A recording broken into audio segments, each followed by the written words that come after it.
The Bullet That Esther Stopped. By Delbert Griffith. I shot Papa square in the heart, but he didn't die. That damn Bible he carried with him saved his life. I was considerable lucky that Papa had his axe at hand, and that he kept it sharp. I picked it up. It was a heavy thing, so I swung with all my might and put it right through his head. Seeing his brains made me throw up. I moved away so it wouldn't get on Papa. That would be disrespectful. Papa was a big man. I couldn't bury him like that, so I started chopping off his arms and legs with the axe. I was down to the right leg when Sheriff Culverson showed up.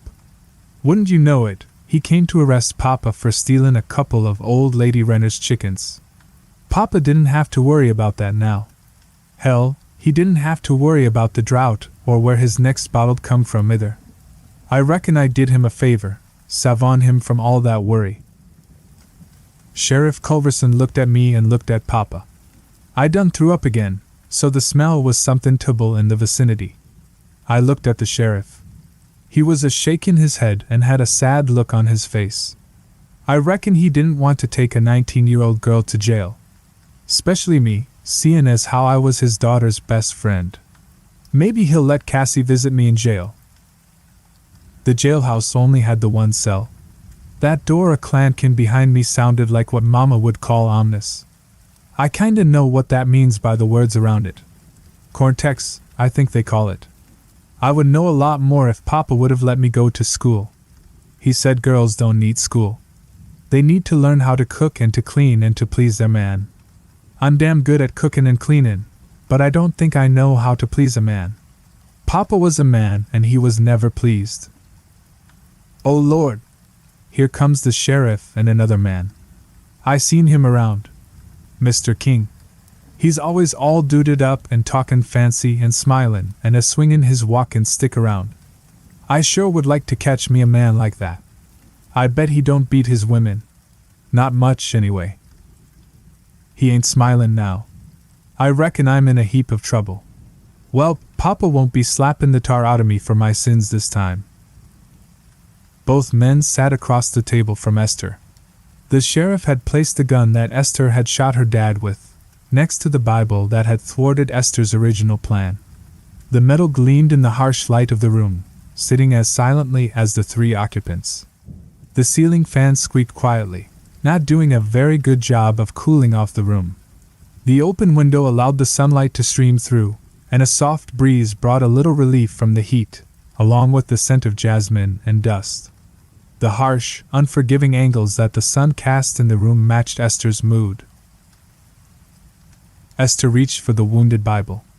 She wanted to feel the torn cover and open it up to inspect the damage. The sheriff pulled it towards him and opened it up before sliding it to Esther. The soft sigh of the Bible moving across the table sounded like the whisper of broken dreams. Notice anything? The sheriff leaned back and watched Esther closely. Esther inspected the Bible. The bullet had torn through a significant portion of the Old Testament. It had stopped at the book of Esther. Yes, sir. Esther stopped the bullet, I reckon. Mr. King smiled, though he didn't want to. The sheriff nodded his head and leaned forward. Don't you find that a little odd? Esther shook her head. That's your name, young lady. Mr. King spoke. His rich, resonant voice filled the room. Dust motes danced and the breeze quickened. Yes, sir. The men looked at each other impassively, but both were thinking the same thing. The girl was thick-head. Mr. King pointed to Esther's face. Your dad do that? Her black eye and a swollen nose did all the testifying for her. Yes, sir. Told me I shoulda caught a man by now, and he weren't gonna feed no old maid much longer. He been drinkin'? Sheriff Culverson leaned back, crossing his arms. He already knew the answer. Yes, sir. Mama always says that Papa only drinks on days endin' with a Y. I reckon that's true. Esther played with her hair, twirling it between two fingers. She looked away from the men and gazed outside, lost in her own thoughts. So you decided to shoot him? Yes, sir. But the Bible stopped the bullet. Yes, sir. Mr. Kind leaned forward and stared at Esther, causing her to blush. That was when you decided to take the axe to his head? Esther stopped playing with her hair and sat still for a moment before answering. I suppose so. Papa would have killed me if I didn't kill him. You feared for your life? Mr. King continued to stare intently at Esther. Yes, sir. Mr. King abruptly stood up and shook the sheriff's hand. I have all I need. He left quickly, so quickly that it startled Esther. She looked at the retreating back and worried that she had offended such a gentleman. Am I gonna get the chair? The sheriff stood slowly, as if it hurt him to do so. He closed his eyes for a moment before answering. His voice, when he spoke, was softer than Esther had ever heard it. No. You'll get 25 years in the women's prison in San Antone. Minimum. Esther started counting on her fingers. You'll be about 44, Esther. Damn. I reckon I'll be too old to catch a man by that time. The sheriff felt his chest tighten just a little at those words. And Mama? How old'll she be? How old is she now? Esther paused, deep in thought. Says she was born in 1901. Then she'll be about 60. Esther nodded, standing and smoothing out her skirt. Reckon she'll take me back when I get out? The sheriff scratched his forehead and looked at the floor. I don't know, honey. I just don't know. They're calling us heroes. The newspapers, that is. I suppose we are, but I don't know that I feel heroic. I do, however, feel a difference in me now that Papa's dead. Liberation would be the word. Papa would have hit me if I had ever used that word in front of him. Papa had been drinking, of course, and smacking Mama around. Cassie and I were hiding out in my room, wondering when it would all stop. At one point I heard Mama scream. That's when I went out to investigate. Papa was pointing a gun at Mama. I didn't even think about what to do. I just did it. I stepped in front of Mama just as Papa shot. The bullet hit my Bible. Yes, I carried a Bible with me, right over my heart, but only when I was wearing overalls. It was fortunate that I was wearing them at this point. I staggered backward and fell. The impact of the bullet stunned me. Mama fell as well, trying to hold me up. That's when Cassie came charging out of the room and started to wrestle with Papa, trying to get the gun out of his hand. We heard another shot. Papa took a bullet to the gut. He died 2 hours later, in a lot of pain. Cassie stood and fairly sprinted out of the house. She came back a few minutes later with her dad, the sheriff. The look on his face was one that will not soon leave me.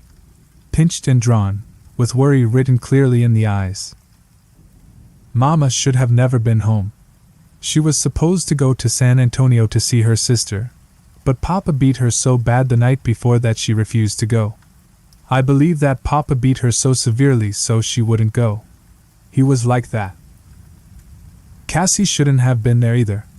Her father told her never to go to my house when my Papa was around, but Cassie often defied her father. Her father was so relieved that Cassie wasn't injured or killed that he never punished her. On the contrary, he hugged her tightly and kissed her on the cheek. I had never seen him do that before. I'm supposed to write a story for the newspapers. The one in San Antonio wants to give me, and Cassie, $50 each for our story. An astounding sum. Some rich people in San Antonio also want to give us full scholarships for college. Imagine going to college. It's in Denton, but that's even better. Cassie and I can get away from the blight of the hill country and experience a different kind of life. A different kind of life. I'm filled with a substantial happiness, and I wonder when it will leave. Never, I hope. The real hero is Mama, and I'll make sure the newspapers know that. All those years of insisting that I go to school, even when Papa beat her for her sass. He called it that anyway. It was grit and toughness and love. I'll call it the stuff that heroism is made of. That has a nice ring to it. And it's the truth. All 3 steps to the elevated porch squeaked under Mr. King's tread, though the man was not heavy. Like the rest of the porch area, they needed paint, rusted nail heads poked out of the wood, loosened by years of neglect and hill country weather. The evening was soon to turn into dusk. Just spoke to the judge. Cassie ain't to be charged. He said she did us all a favor by shooting that man. Sheriff Culverson didn't show it, but a wave of relief flooded his body. He relaxed a little and felt his breath coming easier. Mr. King sat down and lit a cigar, offering one to the sheriff. Both men took some time to light their cigars, ensuring that they had a proper draw. This was not a task but a ritual, and it was not to be taken lightly. The sheriff went inside his house and returned in a few moments, bearing a bottle of whiskey and 2 small tumblers. Each man filled their glass to the amount desired and sipped. Mr. King grimaced at the first sip, then took a second, larger sip. I reckon she did us all a favor, sure, but it was an accident. I'm damn happy the judge was of the same mind, the sheriff said. He took another sip of whiskey and sat his glass down, concentrating on puffing his cigar and enjoying the news. You know, I'm surprised one of those women hadn't killed the man before. He sure liked to beat his women, Mr. King said. The mama, the sheriff said. Mr. King turned his head slightly. Pardon? The mama. She made that girl, Esther, get an education. I hear she took a beating or 2 for her daughter. Damn fine woman, in my opinion. Mr. King nodded and smiled. He had already heard the news. You went to visit the widow, I hear. The sheriff glanced at Mr. King and then quickly glanced away. Offer my condolences, in an official capacity. The sun had disappeared behind the horizon, bestowing faint light and beautiful colors to the sky. Fireflies came out of hiding, their pinpricks of light giving the large front lawn a magical appearance. As if fairies were in attendance. As if a miracle had been bestowed. You were there for 2 hours, Sheriff. That's a lot of, condoling. The sheriff turned and stared at Mr. King, his steely blue eyes narrowing a little. Mr. King laughed and hastened to explain. The old biddies in town. You know what they're like. Most of 'em had you and the widow making a baby during your visit. Vicious old cats. The sheriff spat out the words. Makes sense, though. You and the widow. Esther and Cassie are best friends. They'd be tickled pink to become sisters, so to speak. And the widow's a fine, strong woman. You done have us at the altar. Mr. King tamped the ashes from his cigar onto the porch and scuffed them with his boots. He poured himself more whiskey and watched the fireflies perform their chaotic, beautiful dance. Your wife's been gone for 12 years. I reckon you grieved enough, Sheriff. I figure the widow's grievin' was non-existent. Can't really miss a man that beats you, can you? The sheriff poured himself another 3 fingers of whiskey and stood at the railing beside Mr. King. He sighed and turned to Mr. King, handing him a $1 bill. I'm hiring you for a 2-minute consultation, Mr. King. Mr. King looked at the bill and put it in his breast pocket. What's on your mind, Sheriff? The sheriff paused for a moment, trying to get the words out of his mouth. I heard Esther and Cassie talking one day last year, just before Christmas. Esther was telling her that she wanted to shoot her daddy dead so he'd stop beating her mama. Well, that froze me. Mr. King looked at the sheriff, a thoughtful expression creasing his face and pursing his lips. I figure she would have done it one day, Sheriff. I guess Cassie took care of that, though. The sheriff sighed. I reckon. So, why the $1? We got attorney-client confidentiality now, right? Mr. King laughed, nodding his head. Yes. Very clever, Sheriff. But I wasn't gonna divulge that little piece of information anyway. I expect a receipt when you get to the office tomorrow. Yes. Of course. Come by after work, Sheriff, and I'll buy us a couple of beers. I seem to have an extra $1 in my pocket. The night darkened and the breeze stilled. Even the fireflies slowed down. Soon they were gone, letting the darkness of the night have its way. Both men remained silent. Cigar smoke curled and drifted upwards past the porch lights, disappearing into the blackness. Mr. King left after finishing his whiskey. See you tomorrow, Sheriff. And I'll expect a wedding invitation. I want that receipt, young man. The rest of the night passed as it should have. Frogs croaked lazily, crickets chirped, and lights winked out one by one across the countryside. 2 young ladies were dreaming of adventures at college. 1 sheriff was thinking of matrimony, and 1 widow was contemplating the mysteries of fate and providence. The Bible with a bullet hole in it was, in due time, returned to its rightful owner. The whereabouts of the mangled Word of God is currently unknown.